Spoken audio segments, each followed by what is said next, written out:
अस्सलाम वालेकुम रहमतुल्लाहि व बरकातुहू। नाज़रीन, कैसे हैं आप? उम्मीद है कि आप खुश होंगे। अल्लाह ताला आपको ढेरों सारी खुशियाँ अता फरमाए और अल्लाह पाक आपको सेहत व तंदुरुस्ती अता फरमाए। नाज़रीन, आज हम एक नए टॉपिक के साथ, एक नए नुस्खे के साथ हाज़िर खिदमत हैं। आज का जो टॉपिक है वो है कोरोना वैक्सीन से होने वाले साइड इफ़ेक्ट्स और उनका हल। जी नाज़रीन, बहुत सारे मरीज़ आते हैं, वो बताते हैं, हमारे जो तजर्बात सामने आए हैं कि कोरोना वैक्सीन लगवाने से फौरी तौर पर जिस्म के अंदर दर्दें शुरू हो जाती हैं। कभी राइट साइड में दर्द, तो कभी लेफ़्ट साइड में दर्द, कभी सर में दर्द, तो कभी बुखार का होना, कभी जिस्म का कांपना, और कभी जो है बाज़ मरीज़ों में ये भी देखा गया है कि उनको अटैक हो गया है और बाज़ मरीज़ों को फालिश की नौबत आ जाती है। तो इसका मतलब ये है कि बहुत सारे इसके साइड इफ़ेक्ट्स हैं कोरोना वैक्सीन के। बहुत ज़्यादा इस पे ज़ोर दिया जा रहा है कि कोरोना वैक्सीन लाजमी लगवानी चाहिए। ख़ुद पाकिस्तान के अंदर जो सरकारी मुलाजमीन हैं या प्राइवेट मुलाजमीन हैं, उनके लिए लाजमी करार दिया गया है कि वो वैक्सीन लाजमी लगवाएं। फिर अगर आपने बैरून मुल्क सफ़र करना है तो उसके लिए भी आपके लिए कोरोना वैक्सीन जो है वो लगवाना बहुत ज़रूरी है। तो इसी तरह आने वाले दिनों के अंदर हर बंदे के लिए ये वैक्सीन लगवाना ज़रूरी हो जाएगा। सुनने में यही आ रहा है कि जो वैक्सीन नहीं लगवाएगा तो उसका सिम कार्ड भी बंद हो सकता है, उसका आईडी कार्ड भी बंद हो सकता है। तो अलगर्ज बताने का मकसद ये कि कोरोना का एक वाज़े जो मकसद है वो यही था कि ज़्यादा से ज़्यादा हमारी मेडिसिन यानी हमारी जो वैक्सीन है वो फ़रोख्त हो। तो उसी के लिए ये सारा कुछ हो रहा है। कोरोना के केस ज़्यादा नहीं बढ़ते तो फिर वैक्सीन कोई नहीं लगवाएगा। तो इसलिए ये लाजिम व मलजूम है वैक्सीन और कोरोना का होना। तो नाज़रीन, ये जो साइड इफ़ेक्ट्स होते हैं ये क्यों होते हैं, सबसे पहले हम इस पे बात करते हैं। दरअसल जो वैक्सीन का मिजाज है वो उज़लाती आसाबी है, खुश्क सर्द है। इसको हम हाबिस अद्वियात कहते हैं, यानी बीमारियों को कंट्रोल करना।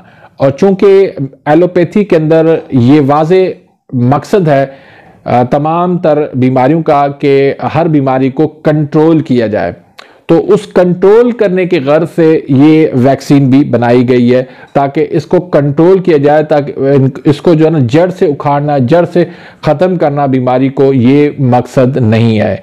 तो जब उज़लाती आसाबी तहरीक की दवाई दी जाती है, उज़लाती आसाबी तहरीक की वैक्सीन दी जाती है, तो इससे क्या होता है कि इम्यून सिस्टम वो इंतहाई कमज़ोर हो जाता है, जिसकी वजह से जिस्म के अंदर दर्दें शुरू हो जाती हैं, बुखार की कैफियत हो जाती है, वीकनेस बहुत ज़्यादा हो जाती है, ब्लड प्रेशर लो होने लगता है और हार्ट बीट जो है वो तेज़ हो जाती है। अगर कोई हार्ट पेशेंट है तो उसको अटैक होने का भी ख़तरा हो जाता है।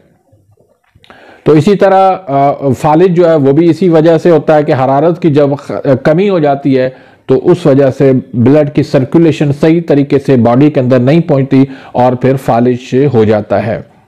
तो सबसे ज़्यादा जो हरारत की कमी होती है वो इसी तहरीक के अंदर होती है, उज़लाती आसाबी तहरीक के अंदर, और इसी तहरीक की जो है वो वैक्सीन बनाई गई है। तो इसका वाज़ेह मकसद ये कि लोगों का इम्यून सिस्टम जो है वो कमज़ोर कर दिया जाए ताकि बीमारी इसके ऊपर जल्दी से हमला करे।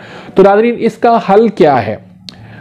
तो बहुत सारे लोग परेशान हैं, मेरे बहुत सारे भाई परेशान हैं, बार बार ये सवाल पूछते हैं कि हमें लगवानी चाहिए कि नहीं लगवानी। तो भाई इस बात को अब छोड़ दें, ये लाजमी आपको लगवानी पड़ेगी, इसके बगैर कोई चारा नहीं है। आपको कोई छोड़ेंगे नहीं, लाजमी तौर लगा। हाँ, कोई जो अगर बच सकता है तो अपने आप को इससे बचा ले, अगर नहीं बच सकता तो उसके लिए आज मैं आपको एक सिंपल सा आसान सा नुस्खा बताता हूँ, वो आप इंशाल्लाह इस्तेमाल करें। अल्लाह के फजल करम से 2-3 दिन के अंदर इसके जो साइड इफ़ेक्ट्स होते हैं वो सारे ख़त्म हो जाएंगे। तो नुस्खा बताने से पहले एक छोटी सी गुजारिश रखूँगा कि अगर आपने मेरे इस चैनल को सब्सक्राइब नहीं किया तो प्लीज़ सब्सक्राइब कर दीजिए और बेल आइकान घंटी के निशान को प्रेस कर दीजिए ताकि मेरी हर आने वाली न्यू वीडियो का नोटिफिकेशन आप तक पहुँच जाए और आप मेरी वीडियो से मुस्तफ़ीद होते रहें। तो नाज़रीन, इसके लिए आपने क्या करना है कि उज़लाती आसाबी तहरीक है, इसमें हरारत की कमी हो जाती है, तो हरारत को बढ़ाने के लिए कमर दर्द या टांगों में दर्द है, सर में दर्द है या बुखार की कैफियत है, तो उसके लिए सिर्फ आपने क्या लेना है, 4 मुलय्यन का नुस्खा लेना है। उसमें क्या क्या चीज़ें, अजवाइन देसी है, तेज़पात है, राई है, ये तीनों जो है आपने 1-1 तोला लेना है, और गंधक आंवला सार ये आपने 3 तोला लेना है। इसका आपने बिल्कुल सफ़ू बारीक पाउडर कर देना है, और 1000 mg का, बड़ों के लिए, छोटे हैं तो 500 mg का कैप्सूल बना लें। तो 1 कैप्सूल सुबह ले लें, 1 कैप्सूल दोपहर को ले लें, 1 कैप्सूल रात को ले लें। इंशाल्लाह 3 दिन आप ये इस्तेमाल करें, अल्लाह के फजल करम से इसके जो साइड इफेक्ट होने हैं वो सारे ख़त्म हो जाएंगे इंशाल्लाह। तो जिस्म के अंदर हरारत पैदा होगी, जिस्म के अंदर इम्यून सिस्टम आपका जो है वो ताकतवर हो जाएगा, तो उससे फिर आप आसानी से इसके जो साइड इफेक्ट उनसे आप लड़ सकते हैं। तो नाज़रीन, उम्मीद है कि आज की इस वीडियो से आप मुस्तफ़ीद होंगे। इस वीडियो को आप ज़्यादा से ज़्यादा फैलाएं ताकि दूसरों को फ़ायदा पहुँचे। बहुत सारे इसके साइड इफेक्ट होने हैं आगे चल के, तो उसके लिए बेहतर यही है कि आप फौरी तौर पर उसके लिए आप ये तैयार करके रखें अपने घर के अंदर। किसी को भी, बच्चे को ज़रूरत हो, बड़े की ज़रूरत हो, तो ये आप नुस्खा इस्तेमाल करवाएं। अल्लाह के फजल करम से उसके साइड इफेक्ट जो है वो दूर हो जाएंगे। तो इसी के साथ ही मैं इजाज़त चाहता हूँ, मिलते हैं इंशाल्लाह नेक्स्ट वीडियो में, तब तक इजाज़त, अल्लाह हाफिज़।